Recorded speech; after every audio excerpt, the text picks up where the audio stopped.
Welcome everybody, I'm Phil the Issues Guy from, well, Phil the Issues Guy YouTube page and issuesprogram.com. I am here to give you my preview and basically the things I'm most excited about to see on Season 5 of Game of Thrones. So without any further ado, let's get to number 1. Jaime and Dorne. Not just that, I want to see Jaime and Bronn's bromance growing. I love seeing Bronn have a bromance with a Lannister. It's really fun stuff. I love it. And so I'm super excited to see Jaime there instead of the Riverlands. I want to see him out there dealing with the fact of what happened post the Red Viper's death.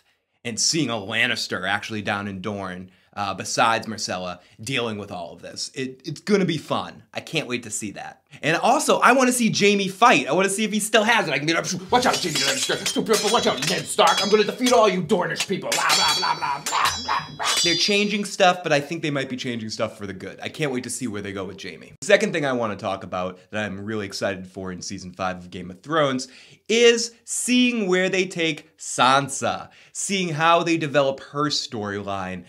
Do they take elements of the Lady Stoneheart story? Do they give us stuff from Winds of Winter that we haven't seen yet? Where is Littlefinger and Sansa's story going to take us this season? And I loved her at the end of last season. I feel like she definitely made some steps in showing herself as much stronger of a character than she was in the early seasons. But I think that's the nature of Sansa. And I know I'm very difficult on her. I'm very hard on her. You're a bad girl, Sansa. Bad girl. Bad, bad, bad, bad, bad. Bad. But you're so pretty. It's going to be very, very interesting to see where they take her character into some unknown territory. Or if they're going to be covering what some other characters did in the past. Number 3 that I want to talk about is the whole everything going on in Meereen. I'm really excited to see Daenerys this season because I'm curious to see how they're going to take the Daenerys story, how they're going to speed that up from the books, and even more so, bring Tyrion into the mix. You add Tyrion to anything, sprinkle a little Tyrion there, sprinkle a little Tyrion there, sprinkle Tyrion there, sprinkle Tyrion there, Tyrion everywhere.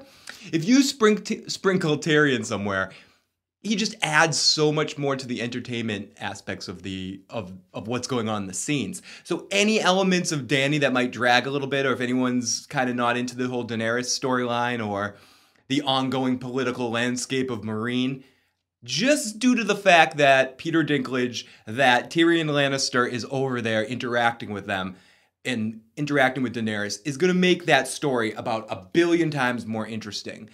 Because a lot of the books, I'm waiting for Tyrion to get to her. And the fact that they're just going to do that in whatever episode, I foresee maybe in the 3rd or 4th episode of the season, we're going to see the two of them come together at some point. And I'm really excited to see that. I'm also extremely pumped to see what they do with Varys this year and having Varys with Tyrion and getting a little bit more of his agenda and him talking to Daenerys and seeing him actually interact with some Targaryens. That should be really fun. Number 4 is kind of a quick one. It's just, I'm wondering, they keep hinting that there are people that die this season on Game of Thrones that are not dead in the books. I'm super curious to see who these characters are. There have been rumors, some people are thinking that it may be Barristan, that it may be Jorah. I'm super curious. I'm wondering if it could be someone huge like Sansa or something like that happening. Someone we're less likely to think right now. That's something that keeps getting said, and I'm very curious to see where they take that. Number 5. Where the fuck is Rickon? Do we get to see him? Show me some goddamn Rickon. Gendry while you're fucking at it too, okay? Where are these people? Number 6. I'm super curious to see how far they're going to take Jon Snow's storyline. And if we're going to get left off on the same cliffhanger at the end of this season that we got left off in the last book.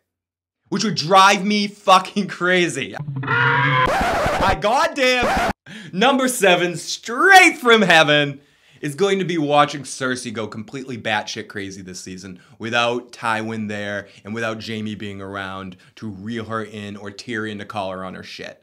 Getting to see Cersei with under control of a king having her fingers dug more in Tommen than she ever did in Joffrey, and him actually listening to her. Seeing that all play out and seeing her completely lose her mind and get lost in the power is something I'm extremely excited to see, because I think the character of Cersei has always been batshit crazy, but we haven't completely seen it in the same way that we read it in the books. And I think this season you're going to get to see her really losing it and really going into the paranoia that sinks through her head. Be running around like a chicken without her head. Just blah, blah, blah, oh my god, oh, blah. It's gonna be fun. And last but certainly not least, the thing that I'm probably the most excited to see in season 5 of Game of Thrones is Winds of Winter stuff. Spoil me, motherfuckers. I don't care. I don't care if you ruin the books for me, ruin all that information. I'm hungry for new information about the world of Westeros. So any stuff you can give me, any more Knights, Kings, Slip-Ups, HBO, any more White Walker, Whites, all that fun stuff. Any more information you can give me, characters that die, that don't die, we mentioned that earlier, but characters that die on the show, that not in the books, give me that too. Give it to me. Splash it all over my face. Facial me with spoilers. I want a spoiler facial right here. I don't care anymore. Give it to me. So those are the things I'm most looking forward to Game of Thrones Season 5. I'd love to hear what you guys think in the comment section below about the things you're most excited to see on Season 5 of Game of Thrones. What are some things that you hope that they spoil? Are you somebody that's not watching the show at all because you're afraid of spoilers? How do you feel about everything that's coming up for Season 5 and everything we're about to go through? It's super exciting. We're going to be here every night after Game of Thrones, every Sunday night after the episode to talk about it and recap it live. Myself and Joe Dirty Locks. I don't know why I put it over there. And Joe Dirty Locks. We're going to be here to talk about this. We'd love to hear what you think week to week. So whatever your hype level is, share it in this video below and make sure you join us. Really, really love to have you guys aboard. Thank you so much, everybody, and we'll talk to you next time. Oh, I forgot. If you want, you should subscribe right here. Where is it? Where is it? Subscribe right there. And if you want to see our Game of Thrones playlist from last year and some episodes from Season 1 on our recap, to kind of get an idea of what we're doing, you can check that out up there. Wait, up there. Thank you, everybody.